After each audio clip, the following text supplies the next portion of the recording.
All righty, there we go. Well, dudes, Sean, Seth, thank you so much for taking the time to do the pod, man, for joining me. It was really awesome to listen to Second Chance. I appreciate you sending it to me, Sean, and Absolutely, dude. have you guys on, man. Thanks for having us. Thank you. So I want to make sure I'm saying it right. Is it Les Palms? Am I Late, late late palms. lay palms? Okay, I knew I Les was Palms. my Midwest accent. I was probably going to butcher it. Les Palms.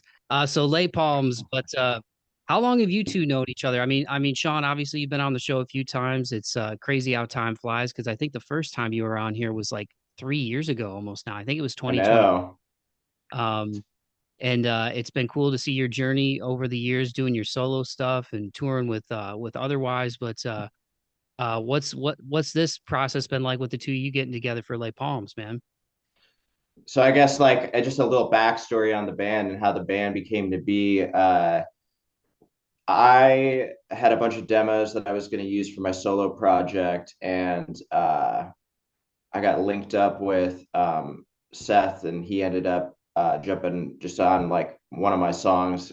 Like we made an instrumental of it, and I sent it to him, and within like a day, I got the song back, and that song was Second Chance. And that was like 4 months ago. And now, like 4 months later, we got this song. We got a little bit of a band going on. So it's been an interesting turn, you know. We know each other through a mutual who is also the other guy in the band. Yeah, the other guy in the band that's not here right now is how we know each other. They're in another band from Vegas called the Guilty Party, and Guilty Party is open for otherwise a couple times. So I was familiar with these guys. Yeah, so I guess like Sean and I have known of each other for a while, but recently we've gotten more personal and like got to actually know each other more. Obviously, like working together Now and we're stuff. now we're best friends. It's crazy. So Seth, we were talking a little bit before the jump. You said you're originally from San Antonio and you just hit 3 years in Vegas. Like, how did you Yeah. discover your voice in music, man? Like, how long has this been part of your life? I think I started actually writing music like in 2020. But since I was a kid, like I've always been singing and stuff. I've never been like professionally trained or I've never taken any lessons or anything like that. But it's just something that I was always doing. Like I was always the kid in middle school, like all my friends and just people like telling me to shut up, like in the hallways or in class or whatever. Um, and then yeah, but like I played sports growing up, so I always thought like there was always this weird cut in my personality or something where I was trying to be something, even though like I knew I had a creative and artistic side, but I felt more, I felt like it was more acceptable to just keep, you know, playing whatever I was doing, whatever kind of jock or whatever it was. So I didn't actually like have the balls to start recording music until 2020. Well, I'm glad that you pursued your passion despite kind of feeling like, yeah, sometimes in life we feel like we got to sort of play a role or go in the, Yeah. especially when you're younger, like in high school and grade school and stuff, that influence from people around you, good and bad, can kind of be pretty loud. But I think it's those things that we don't ask for that we're just naturally drawn to, that's like what we're supposed to pursue. So I'm glad that you did that. What were some of the earlier influences? Was it because this song, for people listening, Second Chance, it's definitely in like the alternative pop punk realm. Like, is that the stuff Yeah. speaking to you for a while, Uh, or what was some of the earlier dude, stuff? like growing up, the All American Rejects for sure, because I was born in 2000. So like All American Rejects, like Blink 182 for sure. And then like a bunch of alternative rock too, like the Killers, the Strokes, um, for rock, and then even yeah, just a lot of different music. But yeah, for this song, I would say like definitely like listen to a lot of All American Rejects growing up, and like seeing the album front to back on CD when I was still a thing. So Sean, when you were setting all this up, dude, did you just let people kind of go like total creative freedom, whatever they wanted to do lyrically? Like, so in terms of the lyrical vibe of the song, was it just like the instrumentation, the instrumental was there and then people could do whatever they want? Yeah, so the song had like lyrics on it, but I sent them a instrumental and there were a couple things used from the original idea, but he kind of just ran with it. So, I mean, pretty much second chance. Like, would you say, Seth, is just like you guys went through it, you made basically one pass on it, and then that just became the Yeah. song? Well, mainly like the way maybe the past like 6 months, it's been a while since I've written like a full song without any kind of music behind it. So usually I'll load up the instrumental or whatever and do a few passes, just like a freestyle through it, kind of get like a melody. And yeah, it was probably like 2 or 3 passes through what Sean had sent us, and Because then that came back quick. Like I sent it to yeah, them, I remember on like a Thursday night, and by Friday night, I was working a gig really late, and it was like 11:30 at night, and I was leaving the gig, heading home, and I popped it on, and I was like, damn, all right. They took the song that I think that it was already like 85% there, and they brought it to 110%. They kind of just pushed the envelope and took it to the next level. That's when I was like, okay, there's definitely something more here than just we can work with this, you know.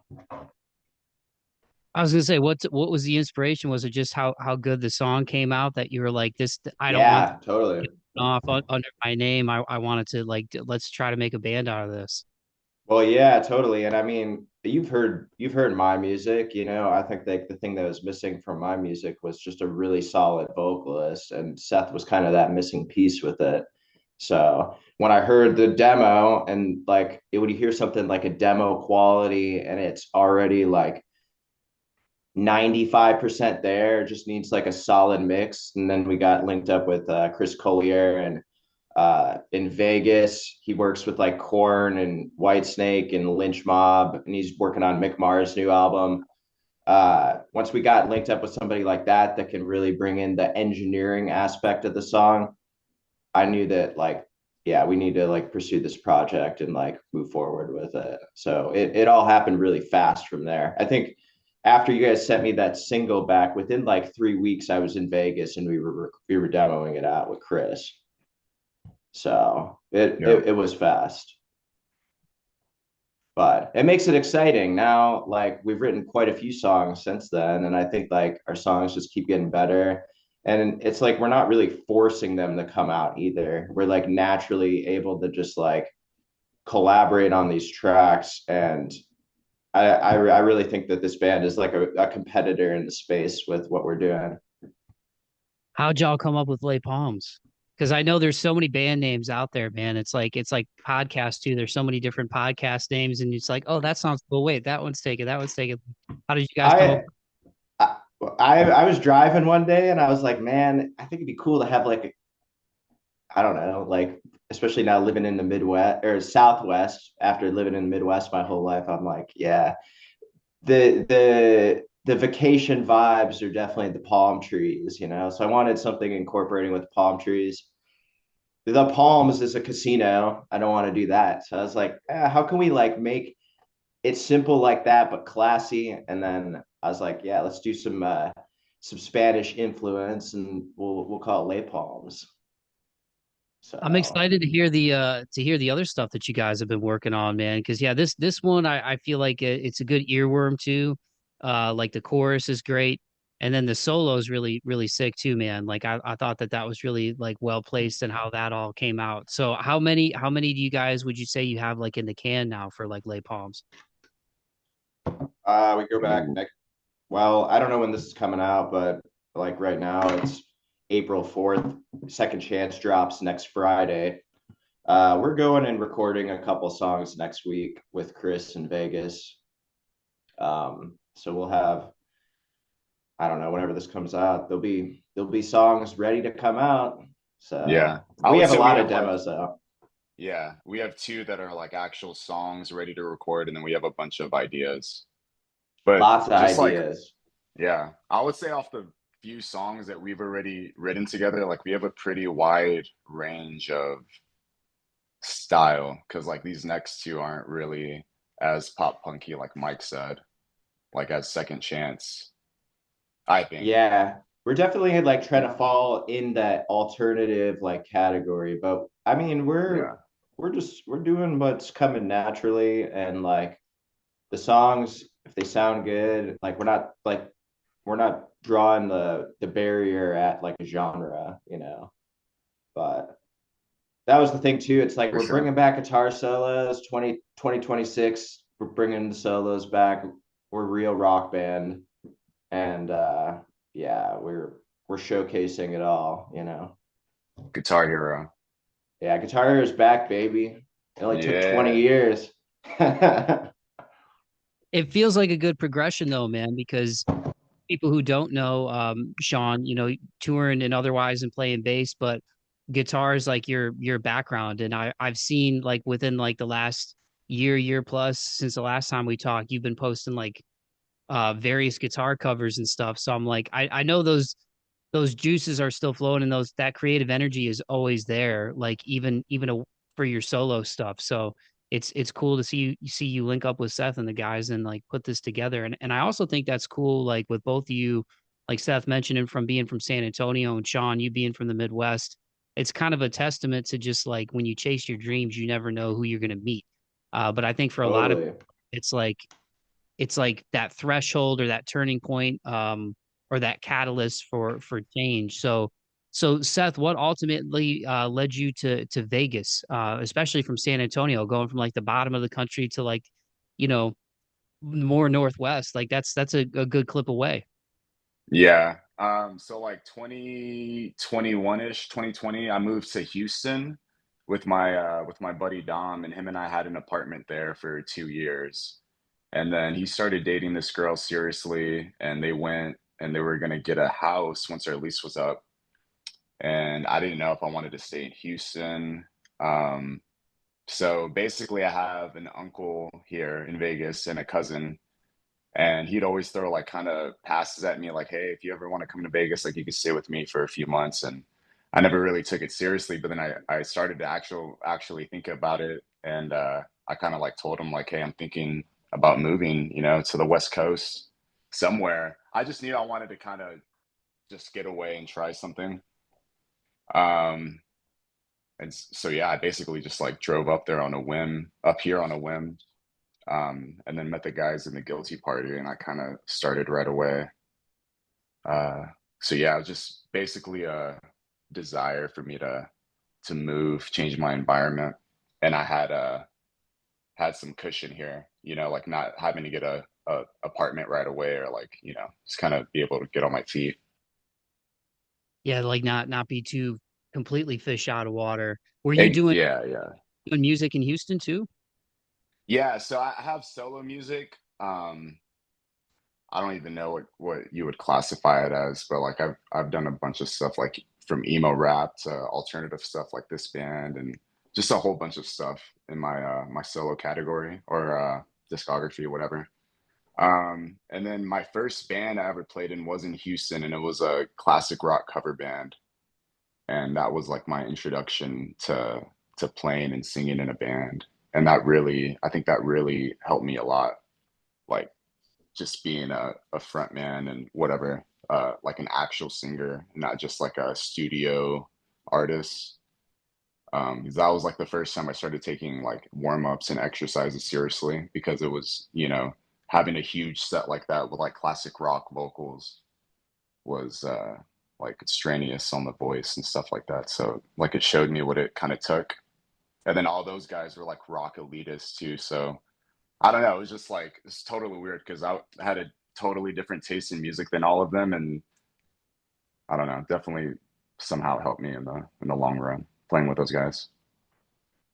For you guys, man, like anybody knows whether you do music or art of any kind, film, whether you're in front of the camera, behind the camera, production, podcasting, like it's definitely the path less traveled, and I think for a reason, because there's a lot of speed bumps.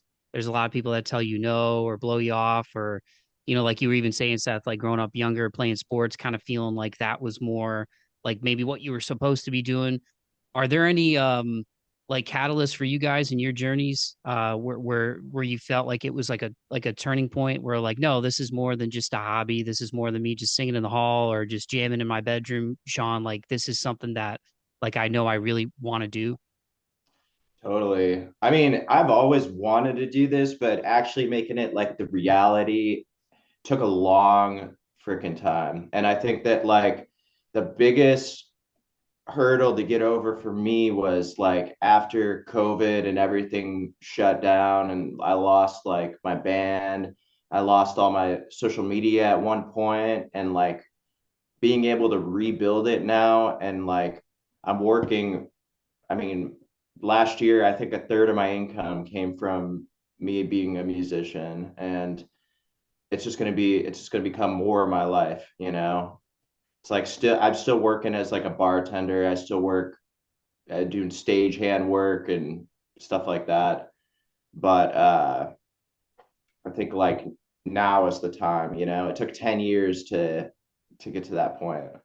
But that's kind of like when it turned after COVID. You had to build back everything. Seth, what about you, man? Uh, Honestly, I think like a sign or something that kind of, motivated me or showed me that it was more than just me chasing some kind of pipe dream was people starting to DM me. And this is like my solo music, like saying how it impacted them and like how they've had the same situations and stuff. And like, I don't know. And they were from like weird places, like from like a different country and stuff like that. And like just having these DMs on Instagram and stuff, and these people like telling me crazy stories about, I don't know, just it's crazy how like I impacted them in that way and like reading these messages. So like that kind of stuff for sure, like motivates me to keep going. And even playing like bigger shows too, and like seeing the potential of like a big crowd. Like I haven't played like a huge show, but I've played, bigger rooms, stuff like that. And then like meeting people like Sean, and then like him helping me meet people like Chris Collier, and like just guys that are up there, and like really hearing what my voice could sound like, with a professional, and he like working with him too, like he like really helped me a lot. He was like a vocal coach during that entire recording session of like the actual song. And I don't know, I just totally grew as an artist. So like all of these things bunched in, like just, it brings back that initial feeling of that burning desire to like actually make this a career path, I guess. I think that's the difference too, between Late Palms and the other projects like that I've been a part of. We're really like we're not like bullshitting around with working with. I mean, we're only working with professionals. We're putting our best foot forward on this project, and we're really trying to just put out the best product and the best music that we can. And we're not taking any shortcuts with that. When it comes down to everybody on our team right now, everybody is like top tier, and everybody is doing everyone is involved. We don't have anybody on the team that's like not providing or like contributing, you know what I mean? Yeah, for That's the sure. thing with a lot of bands. You have a lot of bands sometimes, and like people around the bands that are like, what are you doing here, and it's like we just cut all that from the start on this one, Yeah, and from what I know about Vegas too, like I think are the Otherwise guys, they're based there, I think. And Yeah, then yeah, like isn't Adelita's Way there? Five Finger Death yeah. Punch is there.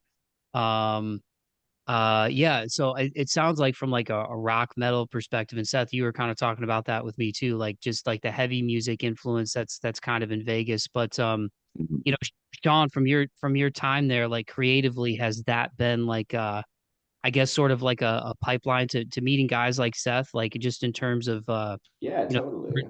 touring with Otherwise and seeing that scene there?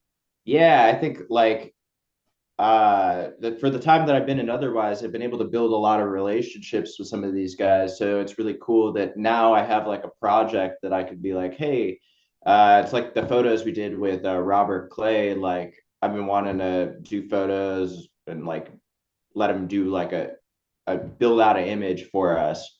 And like I'm now I have a project that it's like, yeah, I can absolutely bring something like this to guys like that and work with them, you know. And I guess like the last couple of years working with Otherwise is like opened a lot of doors, and I've been able to like build a lot of relationships, and finally like I don't know, now we can work together, you know.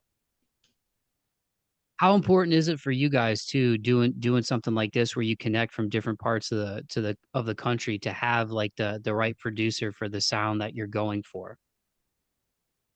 It's huge. It's huge. Yeah. And I think like the biggest thing too is like um you can go to a producer and they can make you sound good, but going to somebody that is going to work with you to make you sound the best that you can be is the biggest hurdle to like overcome. And I think that that's like I think that's why Chris fits this project so well. And he can really like I mean we saw it vocally with Seth on this track. He really got like his best out of him. And I think as we continue to go back, like it's just gonna continue to do that, you know. And I mean, Chris has ideas too. Like, so if I send him a demo, I'm like, Chris, what do you think of this? Like, what do we need to get that extra 2% out of this? It's like he knows, you know. So working with guys like that, that's like what really elevates it, you know. For sure. Are there some records for you guys that stick out in the alternative space, either newer ones or like time capsule ones? Like if you had to send it to people on Mars in like the year 3000, you'd be like, "Yo, listen to this alternative record because it's a great front to back listen." Like, are there any stand Totally. you guys in this genre? Oh, like album? I know what his is. Oh, you go. Tell him. Uh, I don't have a bunch, but I guess like alternative rock, like Is This It by The Strokes, even though you could say that's more indie. But I think it's alternative. I don't know. Yeah, That, it's uh, all India. It's Hot totally. Fuss by The I have to say a hot Killers. fuss. That's what I'd send Yeah. people. Send people Purple Rain. A little Hmm. older, but that's like a. It's not just a rock album, you know. Graduation by Kanye, Mm, that's a great album. for sure. Purple Rain, man. Oh my gosh. Yeah, what a record. That's definitely like a time capsule album just for like music in general. Um that solo is so powerful too. Like he's not like on that solo it's just it's so perfect for that song. He's not doing too much, he's not doing too little. Like the way the song fades out, like that was I think that sometimes that's what makes a good solo, I think too, is like it's the notes you're playing, but it's also like the notes you're not playing and still having it like fit within the song, you know. Totally. I remember when I was a lot younger, I saw a video of Prince on TV. He was playing like I don't remember what it was. It was like either like an iHeart Music Fest thing or something like that. And they played Let's Go Crazy. And I was like, just I remember like being blown away by like this was like my introduction to Prince. I just saw him on TV like doing this thing. And I was like, man, this guy is crazy good. And especially like when I lived in Minneapolis, like hearing stories about him and stuff from people up there, like he was definitely like the biggest artist ever out of Minnesota. And yeah, what an incredible talent. And he was good at everything, good at all the instruments, could produce, just continue to keep making music, you know? And like the rivalry between like Prince and Michael Jackson. Michael Jackson made all these like highly polished, like Records, and Prince literally just put out everything that he ever made, and not even everything he ever made, because I think when he died, like they found like 50 completed albums or something in his catalog that were never released. So Yeah, his creative output was insane. And like you said, he could do everything. He could sing, dance, multi-instrumentalist. Like he did the original music for the first Batman movie with Tim Burton, with Michael Keaton and Jack Nicholson as the Joker. Prince did all the yeah. music on, Wow. Have you ever man. seen that video of Prince playing the bass on that? I was just gonna say that. Yeah. It's ridiculous. It's so nonchalant too. He's just like chilling. Yeah. Like it's like, has this guy been playing bass for 50 years? It's ridiculous. But yeah, man, there's some.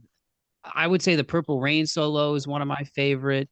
Um, the solo in Alive from Pearl Jam. I feel like Stone Gossard and Mike McCready from Pearl Jam are like very well respected, but I also feel like they're really underrated as guitar players too, because I don't feel like, I don't know, maybe they don't feel like that. I mean, it's freaking Pearl Jam. Like everybody knows Pearl Jam. But that solo in Alive is just like, there's so many riffs that those guys have, but the Alive solo is great. Purple Rain. I mean, obviously Comfortably Numb, one of my favorites. I'm wearing an Alter Bridge shirt right now. They're one of my favorite bands. The Blackbirds, both the solos from Miles and Mark are awesome in those. But yeah, man, I think a good guitar solo is like how it fits in the song, and like I said earlier, it's like the notes you're playing, but also like the notes that you're not playing, man. And how it Right. rest of the song, and for what you guys did, man, like I thought it turned out great. So yeah, I'm definitely excited to hear the ones that you've got in the catalog, and production wise. I mean, you mentioned the different artists that Chris is working with, man. Like that's a pretty varied catalog, man. Like how cool is it just to be able to link up with somebody like that? Exactly. Yeah. It's awesome, yeah. Just to be, yeah, just to like be around that, just know like the people he's worked with and like you're like in good hands. Yeah. Because I don't think like me, I don't think I've ever heard my voice that way. Like even like live tracking, just like everything that was going through his preamps and stuff like that. Because I've recorded with a few good engineers, but like I don't know, everything just sounded super crisp and clear, like while tracking with them. And I don't know. How does it feel to finally be in a position? Because this is going to be like early mid-May when this hits people's ears to have this out. So I'm going to manifest that first month of streams is going to be awesome. But I know artists like the time that you put into a song, by the time it hits people's ears, you've probably have already heard it like 100 times. But does it feel good to finally be on the cusp as we're talking to this of getting it out and having it out? Dude, yeah, For sure. totally. I mean, it's been a long 4 months, like when you launch a band, there's like all these things that you got to get done. You got to like build your website, you got to build your socials, you got to get all the graphics. I mean, dude, in the last like couple months, this has been my third full-time job, straight up. Like I wake up in the morning, I got to go through and figure all the shit out. I get home late at night. People need like tracks, or like we got to work on a new song or something like that. And like, I mean, it has pushed me to my limit.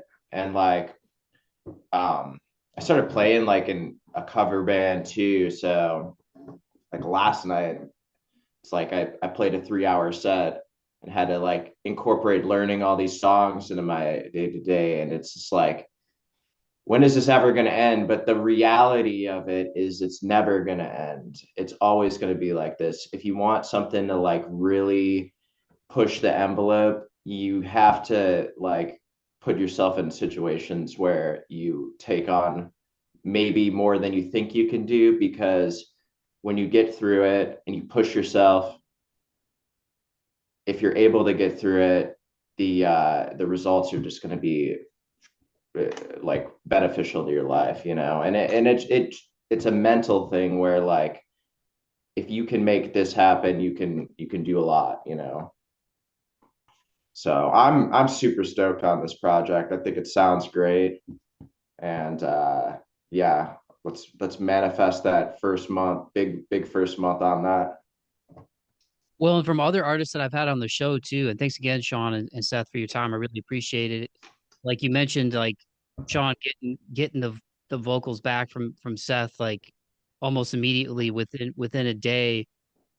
In your guys' experience musically, if something comes together quickly like that, where it just hits you, is that always like a good sign to you? Because I've had other artists on here, and I've talked to people over the years, different musicians, and it seems like the stuff where like right away it grabs you. It's always like a good sign when you don't have to hammer at something 9, 10, 20, 50, 100 times, and it's just like Yeah. Yeah, that's 1000%. yeah. If you gotta do it 50, 100 times, you might want to rethink the idea. And I think like It's like that's a, why, yeah, yeah, our process has been really solid just because like whenever we have an idea, we don't beat it into the ground. It either comes naturally or we just move on to the next idea. And I think that's like the only way to like keep up on the schedule. Otherwise, you're just like overthinking every detail. And it's like if you're overthinking it as the artist initially, then like the listener is going to be confused as well, you know? yeah. It's like you're trying to convince yourself to like the song when you know you don't, like the first time. Yeah. the riffs throughout it are really great too. I got to imagine, Seth, when you got that, especially if you're a fan of like, Indian alternative stuff, like when you hear that, like even without any vocals on it, it's pretty catchy guitar work, man. For sure, yeah. Yeah, 1000%. Definitely like up my alley. And lyrically, do you try to be more abstract, man, or do you try to pull from real life experiences? Because Uh, this song definitely can fall into like, a bit of a romantic category, but also still be like a good alternative rock song, you know? yeah. I guess to answer your question, both abstract and like personal experiences. Um, yeah, just wherever the idea comes from. Like say if I start an idea with a personal experience, like maybe dramatize it a bit, unless it's like something totally like accurate or something, which it's been a while since I've like been that vulnerable in a song, which is probably coming soon. Um, but yeah, I think like a mixture of fiction and nonfiction for sure, lyrically.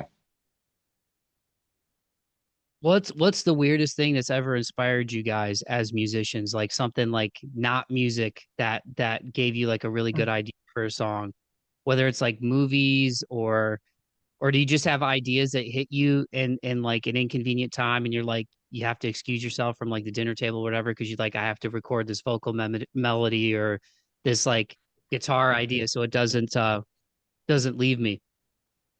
John. Um, I don't know. Like I read a lot of like lyrics and stuff on planes. And sometimes like I'll sit there and like try to like demo something out on a plane just because like I don't have Wi-Fi or something like that. I'm kind of just like I've been caught on planes in the last year so many times where like I didn't download anything and there's no Wi-Fi or it doesn't work or some shit. And like I'll sit there and like with MIDI instruments like come up with something. And actually, okay, so here's a great story on that is by the time this is coming out, we're probably getting ready to release our next single, Empty Handed. And uh Empty Handed was written on a plane like with MIDI instruments. And then when I got home, I actually layered like the guitars on it. And it was just like a structure of a song. And it like sat on the back burner. And one day these guys are like, hey, send me a song idea or something along those lines. So I went and recorded the guitar over it and sent it to him. And it was the same thing as Second Chance. Like I would say like this song I like more than Second Chance. But like it was another instance where like I don't know, I wrote this thing and sent it to them and then it just all came together like one pass basically, you know. Yeah. Y'all, you sent that in the group chat, that empty handed, or whatever you called it at the time in the group chat. And then I was driving home from work and I put it on in the car.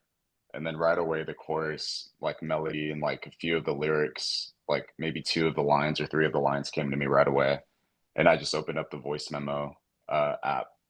And then that's pretty much how the like top line started for me. Yeah, and that song was like nothing too when I sent it to you guys. So it's crazy that Yeah, ended up sounding the way that it did. But yeah, I remember like making that on a plane, and it was just like MIDI instruments, and I mean, it didn't sound like anything. And then I just like put these guitars on it, and that was it. A lot of that song hasn't really changed at all since we since the initial idea. But for that's the way sure. I like it. Yeah, it feels like the stuff that comes out where it's pretty organic from get-go and you don't have to mess with it too much ends up being some of the coolest stuff, where you don't have to change it a bunch of times. Like you said, you start overthinking it or like overproducing it. And again, just from stories that I've had on this podcast from different musicians and just me being a music nerd and watching other interviews like years ago, and this is going to sound like kind of a name drop, and I don't mean it to be, but just like on this topic, one of my earliest music feature stories I got to do when I taught or when I wrote for Toledo Free Press back in the day in my hometown, um, covering the local music scene and like national acts coming through was Coolio. And that was actually the inspiration, one of the big inspirations for me being like, I need to do a podcast because I was already listening to podcasts, was already on it. This is like 2011. I think I talked to him, rest in peace. So 15 years ago, I'm getting long in the tooth now. Um, but we talked for like an hour and he was telling me the story of Gangster's Paradise, which he's told this story to other people too. But he was like, man, he goes, I heard that. And he's like, when I went to go write the lyrics, he's like, I'm telling you, the pen never left a page. He was like, it just poured out of me, and it was just Yeah. such a cool, a big hit that ultimately he became known for. But same thing, like he went over, I'm trying to think of who, the producer's name was, the guy who sings the chorus of that song, Hmm. Demanding most my like, he's like when I heard that, he was like, I put the pen on the page and never left the page. I wrote the whole thing. Yeah. That's it, man. That's how it happens. A lot of people talk about like artists being channels for that. Like nobody's really like this crazy poet or anything. Like obviously there's a bunch of people who have amazing work and like they're consistent. But I think like y'all were talking about Michael Jackson earlier. He has an interview where he's talking about how like we're like radios and it just comes to us if we let ourselves be open. And then, yeah, I know for me, like I've had ideas that I haven't acted on, and then I'll like hear it in a song, like in a random song or like somewhere. It's weird. I think yeah, man, we're all just kind of it's like you're just an antenna for a lot of different things and energies and frequencies, Antenna. and I'm a big believer in that. I know some people are, can, be a little judgy wudgy on it and call it like woo woo or whatever, but I'm all about the woo woo, man. I'm all about positive, negative vibes. I'm all about energy, being around people. Like it's funny even doing this podcast because I'm kind of like an extroverted introvert. Like I keep my circle small. I prefer conversations with one or two people versus like big groups. I mean, I love going to concerts, but I'm not like a big crowded like club guy or like, I don't roll deep with a lot of people. I like smaller settings, smaller groups of people. But yeah, be picking up on vibes and even musically, I think that's what's so cool about music. Like you were saying earlier, Seth, like when you have people reaching out to you on social media from different parts of the world, and I'm sure there's, the 8-year-old you is probably like never gonna imagine, hey, one day you're gonna get a message from somebody in, New Zealand who's like, dude, your song really helped me through a tough time. And I think that's the cool thing. I mean, at the end of the day, like the human experience is really just about connection. Whether you're introverted, extroverted, whether you love music or it's just in the background. But I think that's what's cool about what y'all do is like the stuff that you're writing and the stuff that's coming out of you, like it's whether it's coming from the ether and you're just like the vessel for it, to channel all of that and put out that energy and have it impact people. I think that's like the coolest thing about music, you know? Yeah, for Totally. sure. I agree. Yeah. Yeah. It takes balls to like be able to like say certain stuff, you know, and put it on the record forever, like singing it as well, you know, for sure. Like something about it. Yeah, I think that's what's cool about music too. You know, somebody 100 years from now can listen to Lay Palms. You know what I mean? Unless for some reason it gets scrubbed from the internet in some government conspiracy or something. But I don't think you guys are trying to get involved in any kind of government conspiracies. Um, That's why we're going to print physicals so you could buy a vinyl, and then the government can't take it from you. Shameless plug. Dude, I love that physical media is coming back though, man. Like I'm old enough to remember Walkmans and the tape player versions, the CD versions, and like, you know, it was cool when you could get one that had like anti-skip. You know, we all got phones in our Yeah. pockets now, dude, but like yeah, you get the Walkman and plug it in, change the batteries, hope it didn't skip. And I mean, like I still have like two or three cases in my trunk. Like shout out to Case Logic, man, just filled with CDs. I have the Untouchables CD from Korn. That record got me like through my freshman year of high school. It's all scratched up. In my old car, I put it in. I got a chance to see them with Alice in Chains in Nashville in 2019 when they did a co-headlining tour. That was sick. I think Under Oath and Horror were opening. It was such a great bill, pre-apocalypse, and they opened with Here to Stay. And that riff is like, it's not only my favorite Korn riff, but that's like probably top 10, 20 riffs all time for me. That boom, boom, boom, boom, boom, boom, boom, boom, boom. It's just so gnarly.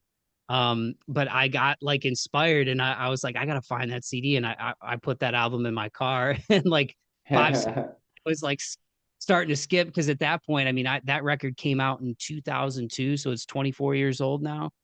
Um, so yeah, man, that's a beautiful thing about music. You can reach people all in different parts of the world, and the work that you put together, is timeless. And but I'm glad the physical media is coming back with the younger generations, and older generations because I think with everything being so digital, having like something tangible that you can hold is really cool. And but Yeah, but I also totally. the price involved in it too, just from buddies of mine that do vinyl and stuff. And sometimes there's like a certain amount that you have to order like up front, but I think it's worth it at the end of the day though, especially if you're into like the whole package. Like Sean, you were talking about like, working with photographers that can, pull off images that you like. Absolutely. Yeah, It's it's like we did a whole design with them. So we have like vinyl inserts and stuff like that. And it's also cool too because like if you put everything on the internet and like release it, like where are you supposed to like I think it's cool like you could go have like credits in it. And these are all the people that were involved making this record. And these are all the people that helped out along the way. And like you can mention those people in that and you could print it and it happened,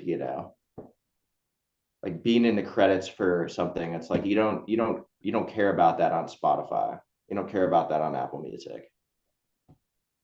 So you guys are doing vinyl for Lay Palms? Yeah.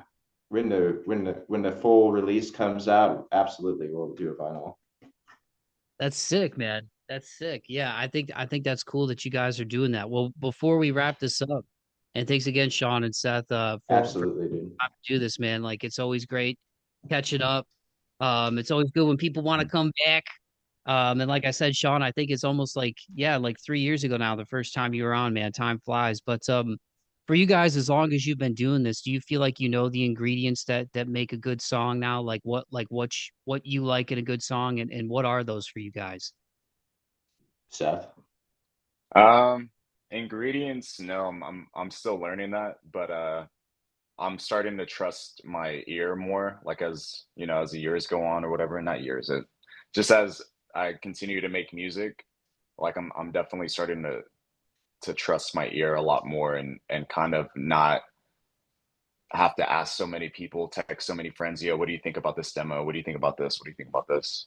I'm like kind of starting to really trust my taste more. And I think that would just be my answer to what you asked me. Like as far as ingredients or like some sort of formula for a song that's, objectively good, which I don't even know what that is. Um, yeah, I don't know that, but just trusting your ear, and if it makes you feel some certain type of way, then I think you have something. Yeah, I don't think that there's any like set template to writing a good song. Um, you just gotta kind of try things out. I think there's definitely a template for a bad song, but not for a good song. Are there songs that you guys listen to now that still hit you the same way the first time you heard it? Like you're like that song will never get old to me. It'll never be like it'll always be in the rotation no matter what. And you can still either remember when you first heard it or it gives you that same feeling the first time you heard it. I the this is the song the only song that's coming to mind that I probably listened to for the last like I don't know since I was in high school is "I'm on One" by Drake. I've been listening to that song a long time, and that still hits me like the first time I heard it. That DJ Khaled beat, I really like that song. Like the best answer ever. That Um, fuck. was a hard question, though. I'll give you that. Yeah. What about you, Seth? Are there any that like top of mind, like songs that'll just never get old to you, or you just like it evokes the same emotion the first time you heard it? So I know earlier when you asked me about like records that I in the alternative space, I had said like "Is This It" by the Strokes and "Hot Fuss" by the Killers. Um, well, both of those came out before like my mind was really developed because like I said, I was born in 2000. I think both of those came out in '02. But Sam's Town by the Killers came out in 2006, and obviously When You Were Young is on there. And yeah, I think that would be my answer. That song's always gonna hit the same way, and I remember hearing it, and like I'm old enough to like remember, having the CDs and stuff like that. So yeah, I'd say that song They're one of my brother's favorite bands, man. That one for is like sure. he doesn't look a thing like Yeah. Jesus, but he's a gentleman. Yeah, yeah. That dude had some Yeah. earrings, man. I think there's I can't remember the Instagram handle. I was gonna give him a free shout out, man. But it's like people who have made songs and it's like before they were who like everybody knew them, you know. And gosh, that's gonna drive me nuts that I can't remember the account. People listening and be like, "Well, why'd you bring it up then, bro?"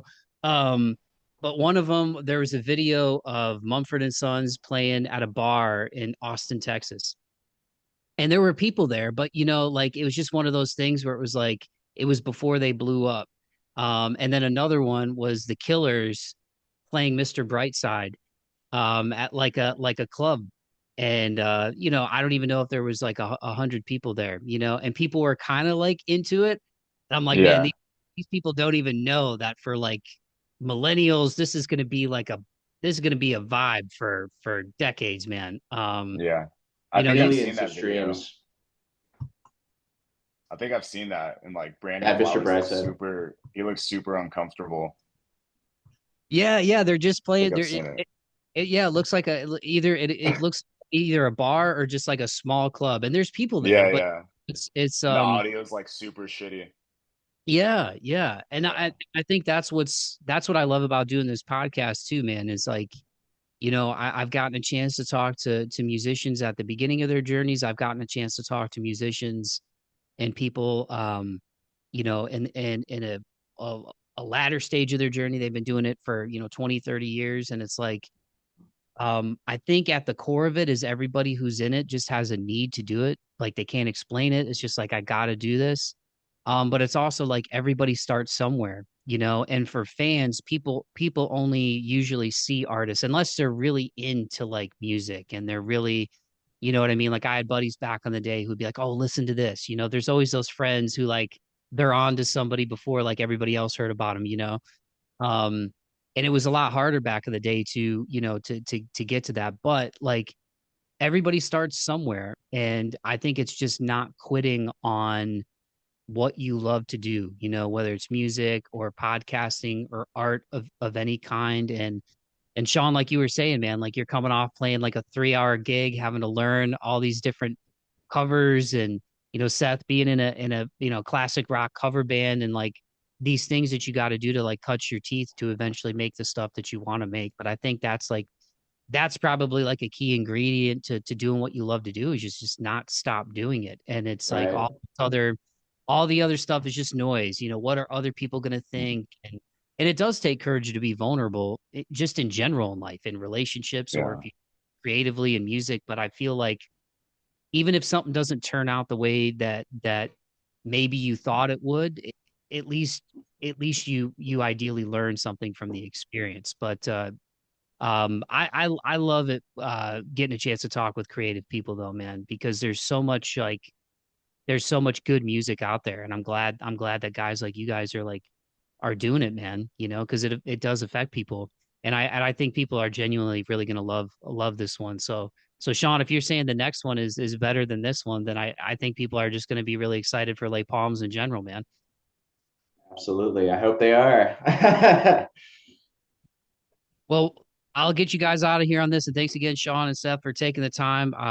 I really appreciate it. I'm excited for you guys. I'm glad you're able to link up through your mutual connections in music. But with the theme of the show being March 4th, is there anything that you guys want to leave people with on this one in terms of perseverance and moving forward in your own lives? I know Sean, you've been on here before, so sometimes I like to ask these type of things, but we're like a little over a quarter into the new year. And I know it's been kind of a crazy ride for a lot of people out there. Anything that helps you guys get through that maybe you think might help somebody else in terms of tough times, or getting from a darker place to a lighter place in your life? Yeah, I think especially like a testament to my life this year, something that I had to do was really like I had to like cut out a lot of nonsense in my life over the last couple of years. And especially like over the end of last year and the beginning of this year, I had to like cut a lot of people out of my life, and I had to kind of refocus on where I wanted to be in the next couple of years. And I think like when I finally made that decision myself, the opportunities presented themselves. That's when I got linked up with Seth and Volkan, and we started working on the songs, and like the availability just like became like apparent to me, like with the people we could work with, and like I'm just super excited to see like what comes of it. And I think like the biggest testament is like if you want something out of your life, then you need to just like kind of put everything else in the back burner and just pursue it, because the time is gonna like you're gonna lose the time. You don't get your time back. You need to like take advantage of it while you have the energy. Yeah, I would like 100% agree with Sean is cutting things out from your life. And I think everybody inherently knows what those things are, but it's easier said than done.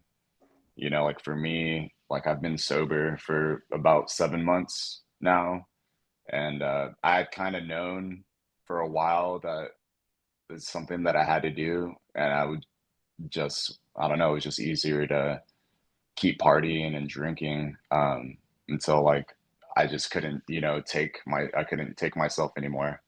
Like, and I know since then, just how Sean was saying, like a lot of opportunities have presented themselves, and just have a lot more mental clarity. Um, yeah, and so I would definitely say cutting out, toxic things from your life, whether that's people or substances, just any habits, really. I think it makes everything easier, and just it lets your intuition be more clear and like know what kind of direction you need to go. Yeah, there's always going to be people trying to keep you where you are in life. And it doesn't matter if it's at work, it doesn't matter if it's on social media, and it doesn't matter like what people are saying in the news or what's going on in the world.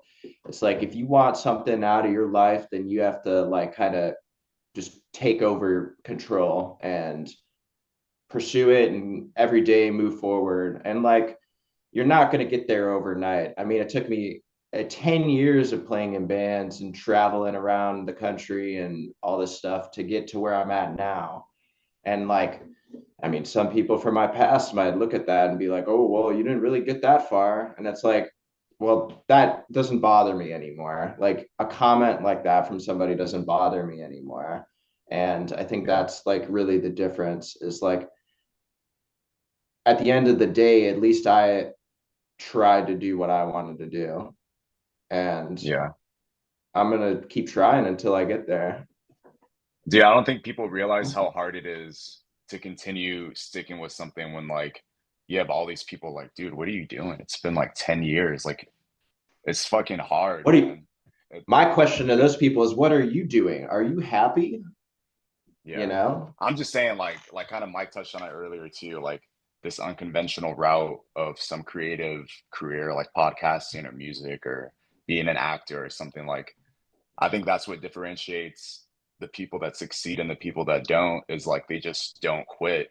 And it's hard to not quit because you're like, fuck, I'm already however years old and like I'm still kind of at this point, like, or I could just take this job, so it's hard in Look that at in that guy sense. look at guys like Colonel Sanders. I know it's like a crazy comparison, but that guy built his empire in his late 60s, you know?